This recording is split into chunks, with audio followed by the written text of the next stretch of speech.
Did you know that only 7% of women negotiate their first job's starting salary compared to 57% of men? This is insane. We have to fix this. No wonder we're behind from the beginning. This episode is about 8 tips to help you ask for the raise, to know how to do it. And the first thing that I want to say is that it is absolutely possible for you. If you are listening to this wondering, I'm never going to be able to do this, I'm never going to be able to ask, you can do it. I know it's challenging. And recently I got an email from somebody. So about a year and a half ago, I did a talk at Neiman Marcus for their women. And there was a woman who I didn't even know at the time had been following me. And she's on my email list. I give email tips every week on communication and confidence. And she reached out to me recently and said, "Oh my gosh, Karen, I did it. I asked for a raise." And she's still waiting to determine if her boss is going to say no, but her boss did support her. And then she said, "You know what?" She wrote me in a second email and she goes, "I'm just flying high since I asked. The actual act of asking was the thing that gave me the confidence." So I want to remind you that sometimes it also takes it takes time. Sometimes it takes getting your courage up. There's a lot of different things. So let's jump in. Number one, you have to tackle your self-doubt. Recognize that you are worthy of asking. It is a business deal. There is no shame about this. There is no, "Oh my gosh, I don't want to promote myself." I mean, I understand that those feelings are legitimate. I'm not dismissing your feelings, but every single time you think, "Oh, I'm not worthy," and that kind of thing, it just takes away from your confidence. So the way to do this is to take action. So one of the things that you can do, I want to give you a couple of tips related to your self-doubt. For some people, affirmations work. They don't work for everybody. But on a post-it, put something like, "I am an amazing leader," or "I am an incredible employee that has contributed much to the company," or something like that. And put it on a post-it on the bathroom mirror. Or say that, journal it multiple times. Come up with one affirmation: "I am powerful and add value," something like that. It is also important to remember that I know that it's hard to separate because it's you as a person, but your self-worth does not have to do with the value that someone sees you as related to the value that you bring. So remember, the goal here is that it's all about communicating the value that you bring to the company. The second exercise that I would offer you is one called the Broadway musical exercise. And this is where you take that message of doubt. Maybe it's, "Oh, who am I to be asking for a raise?" And you sing it like a Broadway musical. "Who am I to be asking for a raise?" Suddenly, it takes the power away, and it's actually science-based, because what it does is it changes up the neural pathways in your brain to that same message. So those are a couple of tips around tackling your self-doubt. The second one is to make a list of your accomplishments. This is actually a really good exercise related to the doubt as well. If you have never made a list where you can see them all in one place, definitely do that, because that will help build your confidence. Now, I want to say something else about this. Make a list of accomplishments that are both your tactical deliverables. For example, what are the things that you have actually contributed to the company? And also your character strengths. Now, that's not something most people think about, the character strengths, but there is an incredible amount of value for being likable, being easy to work with. When you can write those things down and talk about how, your engagement, for example, with the client or with the team you had levity. People generally tend to have a good time when you're around, plus you get the work done and you stay on task. And when you can make tactical things related to the company and the deliverables there, something like, "I helped increase 2%, the web traffic by 20% over the last month," or, "I contributed, X amount of dollars to or my sales pipeline," or whatever it might be. Something that's specific so you can bring that to your boss to support your case. And you've got to have that support. Otherwise, you're not going to come in with a whole lot of confidence. And if I were your boss, I might say, "Well, make your case." Like I was a boss for a long time, and I would be happy to give people a raise that deserved it. And I also wanted them to support their case. Otherwise, it makes it pretty hard to just give something to somebody without them saying, hey, here's why I want this, because that also creates more ownership. Okay, number 3, know your number and be specific. How much do you want? Do your research and figure out, what does the company typically offer? Like, for example, a lot of companies do merit increases along with COLA, cost of living adjustments. And if you can separate those, that can be helpful to know, because the more education you have and the more knowledgeable you are behind the why, the more you can come with all your ducks in a row. So have an ideal number, and that's the one you state. This is what I want. And then also what you will settle for. What is your settle for number? And that will help you to come in with a lot more confidence. All right, number 4, keep your bosses and the company's interests in mind. You've got to position things with the benefits to the other person. This is the same when you're delivering a presentation or any conversation. It's about the other person. It's not about you. Now, that might seem strange because obviously you're the one asking, but you've got to come with the case with the interests in mind. So, for example, there was a number of years ago where I wanted to have a new position in the company.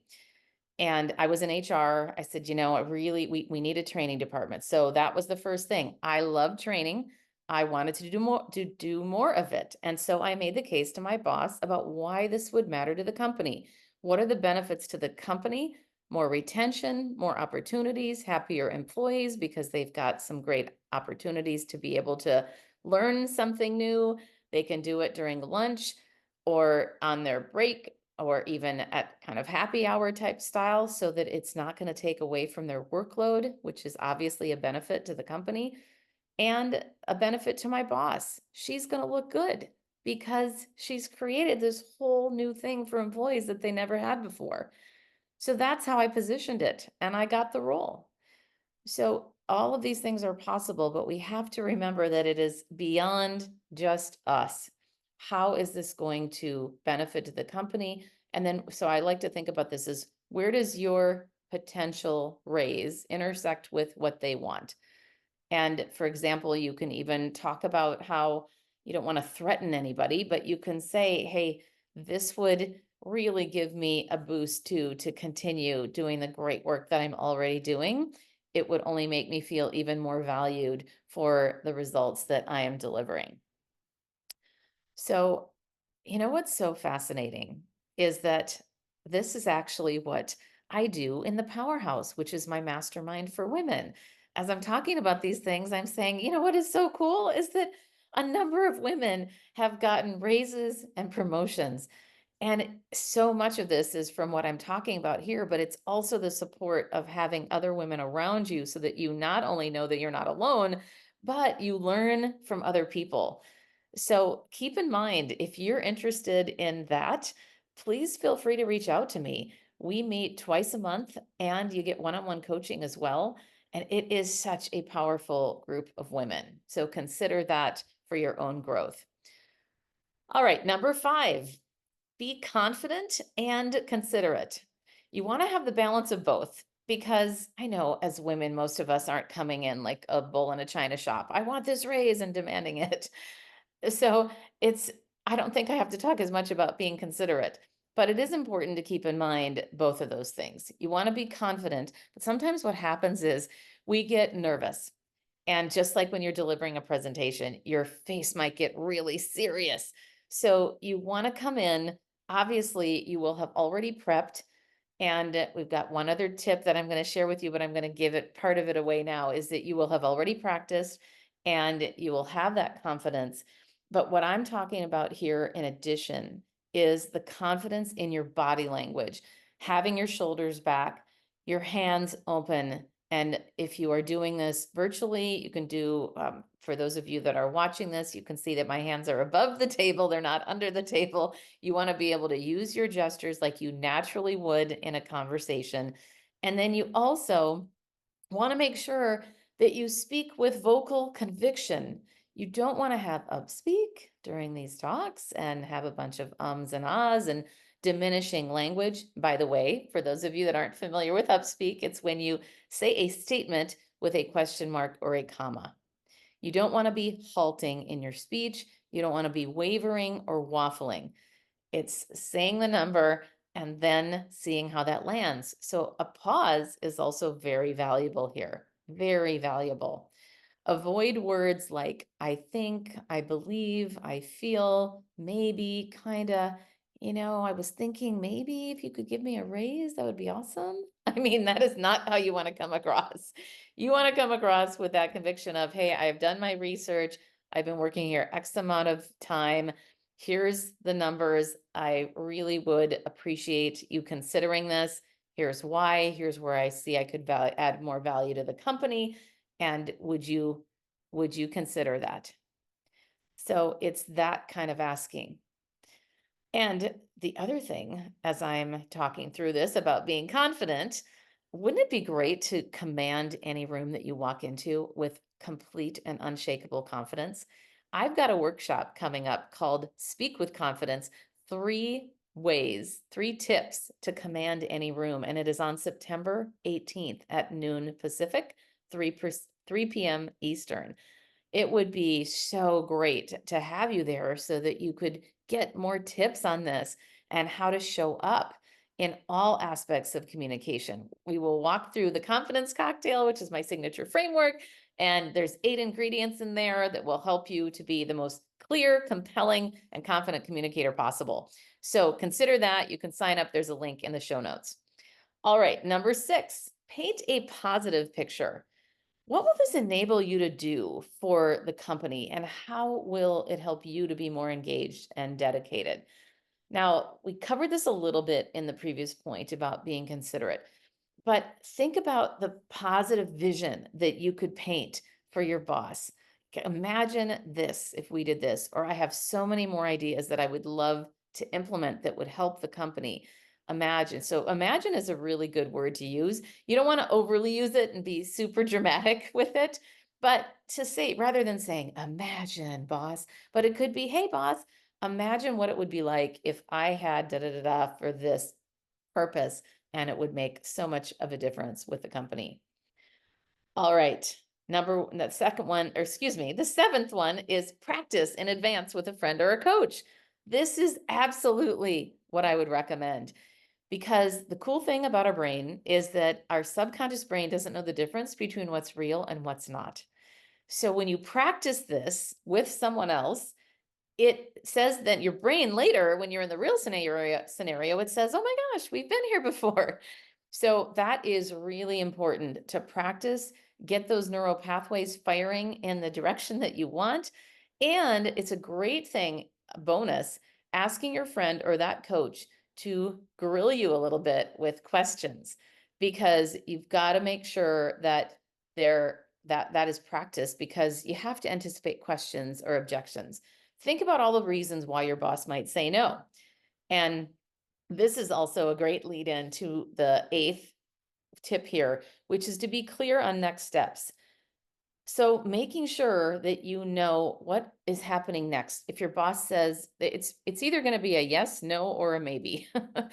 So the first thing is, if it's a no, find out why. And you don't have to say why, but you say, hey, could you help me understand your logic on that? Because I'd really love to know what I can do differently if it's something about you. Maybe it's the company and they say, oh, we don't have budget, blah, blah, blah. And by the way, if you want to stay around here, I'll give you a few sentence prompts after this. But if they say it's about budget, that's one thing. If they just say no, then you would press a little bit, press with kindness and gentleness, but also firmness. Hey, so help me understand, or what was your logic behind that? So I think about a time when I missed out. I didn't ask directly for a promotion when I was asked to be on the leadership team at a company. And I jumped on that leadership team. It was a very entrepreneurial startup company, so I didn't think too much about that. So I started doing this responsibility without even having a formal conversation about getting paid more and having a title boost. So this is also a mistake that I made. And 8 months later, my boss and I were talking at my review, and I seemed disappointed at the end. Obviously, it came through in my facial expression because she goes, Karen, something seems off. What happened? And I said, well, I thought I was getting a promotion today. We talked about this a couple times, and she didn't even remember those conversations because I grabbed her at the end of 2 different meetings. And so I thought that was my ask, but I asked very passively. I asked something like, so what does this mean for me with the company? And that is not how you want to ask. I've learned a lot since then. Now I've learned, and here's what I'd suggest you do differently, or do what I didn't do, is to say, hey, I really want this promotion, or I really want this raise. And if you're saying no now, I would love to know why and what I can do about that. And could we revisit this in 3 months? Could we revisit this in 6 months?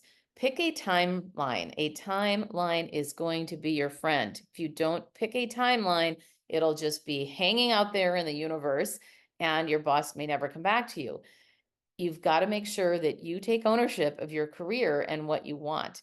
So use this as a learning, and remember that you might feel rejected, but it is not an actual rejection as we look at this objectively.